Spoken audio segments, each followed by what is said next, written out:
Friends, viral विवेक में आप सभी का स्वागत है।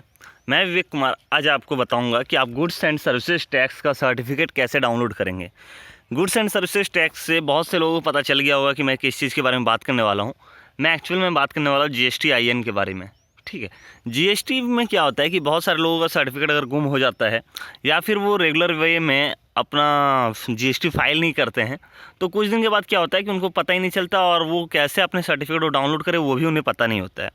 ठीक है, और GST सर्टिफिकेट जो होता है बहुत सारी चीज़ों में यूज़ होता है, बहुत सारी चीज़ों में। इनफैक्ट बहुत सारी ऐसी गवर्नमेंट फैसिलिटीज़ हैं या फिर लोन फैसिलिटीज़ हैं या फिर करेंट अकाउंट आपको खुलाना हो तो आपको GST चाहिए ही चाहिए। Without GST you can't open any current account in any bank.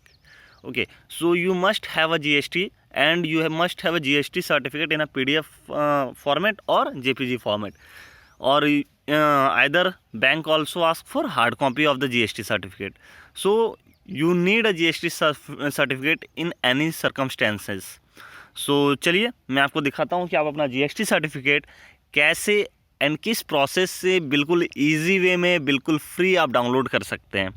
ठीक है, आप देख सकते हैं ये मेरा प्रोफाइल है, ये मैंने अपने डैशबोर्ड पे लॉगिन किया हुआ है। जब आप लॉगिन करते हैं तो आपको इसी तरह का प्रोफाइल दिखेगा डैशबोर्ड पे। ठीक है, डैशबोर्ड पे दिखने के बाद आपको सिंपल सा क्लिक कर देना है continue to dashboard. Continue to dashboard पे क्लिक जैसे ही मैं करूँगा तो ये इस तरह का पेज मेरा आएगा। आप देख सकते हैं यहाँ ये इस तरह का आपका आएगा। मैंने इसमें GST फाइल नहीं किया है फरवरी का, तो वो मेरा फरवरी का फरवरी का GST फाइल करने के लिए बोल रहा है। तो जब मैं GST फाइल करूंगा फेब मंथ का तो मैं आपको वो प्रोसेस भी कंप्लीट रूप से दिखा दूंगा।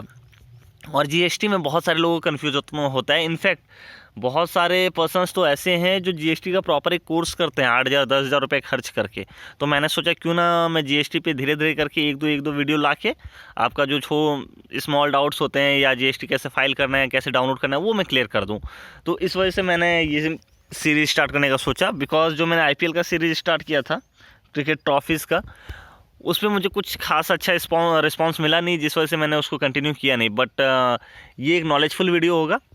GST पे बहुत सारे मतलब इंडिया में बहुत सारे ऐसे कंज्यूमर्स हैं जिनको GST फाइल करने में प्रॉब्लम होती है या GST सर्टिफिकेट का पता नहीं होता है कैसे डाउनलोड करना है या कहाँ यूज़ करना है। तो उस चीज़ से रिलेटेड मैं ये सीरीज़ स्टार्ट कर रहा हूँ और इसे मैं प्रॉपर बनाऊँगा। चाहे इस पर मुझे रिस्पांस ना भी मिले तो भी मैं बनाऊँगा। क्यों? क्योंकि GST के बारे में जो नॉलेज है वो आज ना कल ज़रूरत पड़ेगी किसी ना किसी को, तो उस टाइम में ये बहुत हेल्पफुल रहेगा। तो चलिए अब मैं दिखाता हूँ सर्टिफिकेट डाउनलोड कैसे करते हैं। अब यहाँ पे आपको डाउनलोड्स में जाना है। डाउनलोड्स में आपको अगर नहीं मिल रहा है तो सर्विसेज में आप जाएंगे। सर्विसेज में जाके रजिस्ट्रेशन पे मैं जाता हूँ। आई थिंक माई प्रोफाइल का कहीं कोई सेक्शन आता है, वो मैं निकालता हूँ अभी तो पता चलेगा। ठीक है, ओके मैं डैशबोर्ड पे ही जाता हूँ वापस। डैशबोर्ड पे जाने के बाद आप देख सकते हैं यहाँ व्यू प्रोफाइल का ऑप्शन है। मैं जूम कर देता हूँ आपके लिए।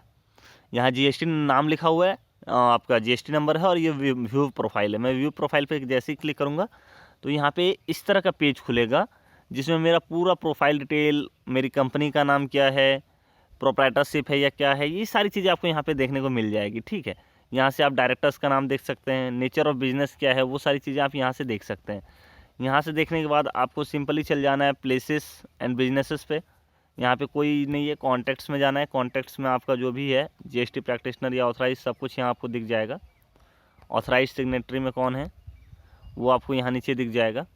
और उसके बाद आपको अदर बिजनेसेस पे क्लिक करना है। अदर बिजनेसेस पे क्लिक करने के बाद आप देख सकते हैं जैसे ही मैंने ये क्विक लिंक्स पे क्लिक किया, ये थोड़ा मोबाइल में थोड़ा डिफरेंट टाइप का खुल रहा है, इसलिए मैं भी कंफ्यूज हो गया था। एक्चुअली होता क्या है कि जो लैपटॉप पे मैं यूज़ करता हूँ, लैपटॉप पे बहुत ही ईजी फॉर्मेट होता है, ईजी टू यूज़ फॉर्मेट होता है, तो उसमें खोलना बड़ा आसान होता है। बट आप देख सकते हैं माई प्रोफाइल में जाने के बाद आपको क्विक लिंक्स पे क्लिक करना है। क्विक लिंक्स पे जब आप क्लिक करते हैं तो यहाँ पे देख सकते हैं कुछ ऑप्शंस हैं और सबसे नीचे आपको दिखेगा माई रजिस्ट्रेशन सर्टिफिकेट। आपको सिंपल सा माई रजिस्ट्रेशन सर्टिफिकेट पे क्लिक करना है। जैसे ही आप क्लिक करेंगे आपका सर्टिफिकेट डाउनलोड हो जाएगा एंड ये इस तरह से दिखेगा आपका सर्टिफिकेट। आप देख सकते हैं ये रजिस्ट्रेशन सर्टिफिकेट है। इसमें 3 पेज होते हैं और तीनों पेज आपके यूज़ के लिए हैं। आपको ये नहीं है कि मैंने एक पेज प्रिंट कर लिया और बाकी को छोड़ दिया। अगर बाकी छोड़ देंगे तो फिर आपका काम आधा अधूरा रह जाएगा और कोई काम होगा भी नहीं। So you have to download all the 3 pages and you have to take a print out of all this 3 pages and wherever you required you need to submit all these 3 pages. I'll show you what are these 3 pages in this video, so watch this video completely. सो यहाँ पे आप देख सकते हैं ना, this is a GST number 10BLLPT0439D1ZF, this is a GST number of the entity. And यहाँ आप देख सकते हैं legal name and trade name. Trade name और लीगल नेम में डिफरेंस क्या होता है? लीगल नेम जो होता है वो प्रोप्राइटर का नाम होता है, बट ट्रेड नेम क्या होता है कि आप किस नाम से बिजनेस कर रहे हैं, that is known as trade name. Okay, so it is mandatory for the GST registration. So आपको ये देना ही पड़ेगा। In fact if you don't have any trade name then you can select your name as a trade name. यानी कि suppose मान के चलिए कि किसी जैसे यहीं पे मान के चलिए, ये एग्जांपल मैं ले रहा हूँ, नीतीश कुमार ठाकुर लिखा हुआ है, तो I can use this name as a trade name, तो मुझे कोई प्रॉब्लम नहीं होगी, क्योंकि मैं नीतीश कुमार ठाकुर के नाम से भी अपनी कंपनी को रन कर सकता हूँ, कोई इशू नहीं है। ऐसा नहीं है कि मुझे ट्रेड नेम कोई अलग चूज़ करना ही होगा। बट हेयर इज़ मुझे पता था कि इस नाम से मुझे स्टार्ट करना है, then I had selected this Aradhya enterprises as trade name. Now constitution of business आपको यहाँ दिख जाएगा, जो कि प्रोप्राइटरशिप है। प्रोप्राइटरशिप यानी कि आप इसे हिंदी में एकल कंपनी के नाम से भी जान सकते हैं, एक व्यक्ति कंपनी जिसे बोला जाता है, ठीक है। तो दैट इज़ कॉल्ड प्रोप्राइटरशिप। अब यहाँ पे जो बिजनेस का एड्रेस है वो पूरा दिख जाएगा आपको, डेट ऑफ लायबिलिटी आपको दिख जाएगा, उसके बाद पीरियड ऑफ वैलिडिटी यानी कि आपका GST कब अप्लाई हुआ है, कब तक वैलिड है वो दिखेगा। तो ये अनलिमिटेड वैलिडिटी रहती है GST की, ये आपका कभी एक्सपायर नहीं होता है जब तक आप इसे प्रॉपर रूप से फाइल करते हैं। अगर आप फाइल नहीं करेंगे तो ये आपका फ़ाइन बढ़ता चला जाएगा। मैं वो भी आपको बताऊंगा कि फ़ाइन किस बेस पे लगता है और क्यों लगता है और कैसे फ़ाइन से आप बच सकते हैं, वो चीज़ भी मैं आपको बताऊंगा।